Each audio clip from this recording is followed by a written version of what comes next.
Sir पहले तो हम बहुत सेटिस्फाइड है ऑडियंस का रिएक्शन के साथ।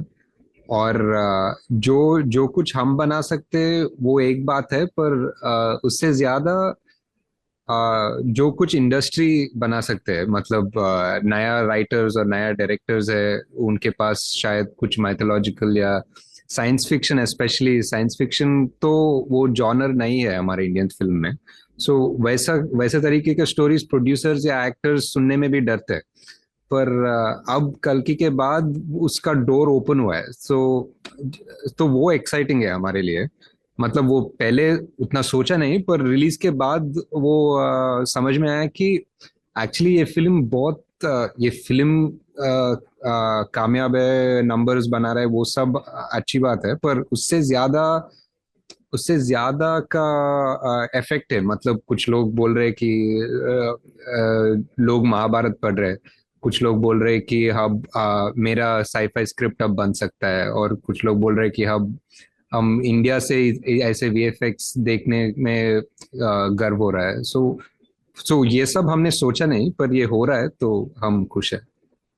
आप जो ये आंसर दिया आपने, इससे जुड़ा मेरा सवाल बहुत लास्ट में रहने वाला था, पर मैं अभी पूछ लेता हूँ कि हाँ, ये क्वेश्चन रहता था, जैसे हम जो पूरी दुनिया का सिनेमा देखते हैं, हमारे दिमाग में हमेशा रहता था कि अगर हम अमेरिका के कॉमिक्स के सुपर हीरोज की स्टुपिड या अनरियलिस्टिक बातों को या अनरैशनलिस्टिक बातों को भी एग्री करते हैं और स्वीकार करते हैं और एंजॉय करते हैं, तो फिर हमारी माइथोलॉजी को हम किस लिए उसको हमने दूर छिटक रखा है। तो हाँ, उसके दो आंसर्स निकलते हैं। एक ये है कि उसकी मॉडर्निटी के साथ जेल करेगा क्या, पॉलिटिकल करेक्टनेस जो आज हो गई है उसके साथ उसकी कोई, मान लो किसी ने कुछ बोला है, किसी ने कोई कैरेक्टर जिया, उसके साथ वो कितना कंपेटेबल होगा। हम्म, नंबर टू, ये कि हमने लेटली देखा है कि मान लीजिए आपने किसी माइथोलॉजिकल कंटेंट में थोड़ा बहुत चेंज किया है तो बहुत बड़ा बैकलैश आता है।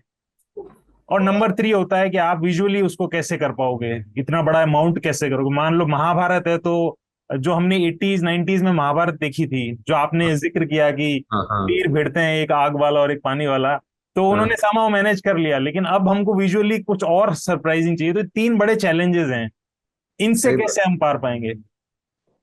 आई थिंक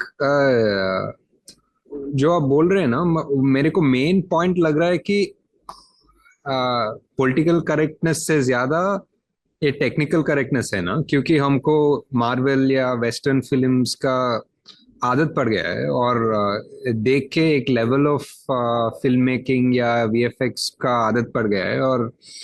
और ज्यादा तक शायद कोविड के बाद ओटीटी देखकर और ज्यादा एक्सपोजर हो गया लोगों का। जब हम महाभारत को और या किसी भी पौराणिक को बनाना चाहते हैं, वो उस लेवल में होना चाहिए। और जब उस लेवल में होगा, हम लोग फुल्ली स्वीकार करेंगे, फुल्ली एक्सेप्ट करेंगे, एंजॉय करेंगे, सेलिब्रेट करेंगे, क्योंकि मैं ऑडियंस हूँ। मेरे को वो देखना है। इसीलिए शायद मैं ये फिल्म भी बनाया हूँ, क्योंकि जब मैं छोटा था, शायद जब महाभारत सीरियल टीवी पर आता था, नहीं तो मैं black and white Telugu film Mahabharat के बारे में देख रहे थे, जो आप बोल रहे, शायद वो थ्रेड थ्रेड भी दिख रहा था, मतलब वो तीर के ऊपर। तो उस लेवल में देखकर भी एक्साइट हुआ मैं, और इंस्पायर हुआ। तो मुझको, मेरे जनरेशन को कैसे दिखना है महाभारत, वो सुपर हीरोज अर्जुन या भीम को या कर्ण को कैसे दिखना है, एक विजन रहता, क्योंकि अब हमारे को वेस्टर्न का एक इन्फ्लुएंस और एक्सपोजर भी है। तो ये फिल्म शायद प्रूफ है कि जो जो कुछ हमने अचीव किया, वो हमारे सुपर हीरोज को सुपर हीरोज की तरह दिखा पाए हैं हम, और वो सब लोग एक्सेप्ट कर रहे हैं इस। So that is, I think वो बाउंड्री पार किया हमने, अब बहुत कुछ ओपन होगा शायद।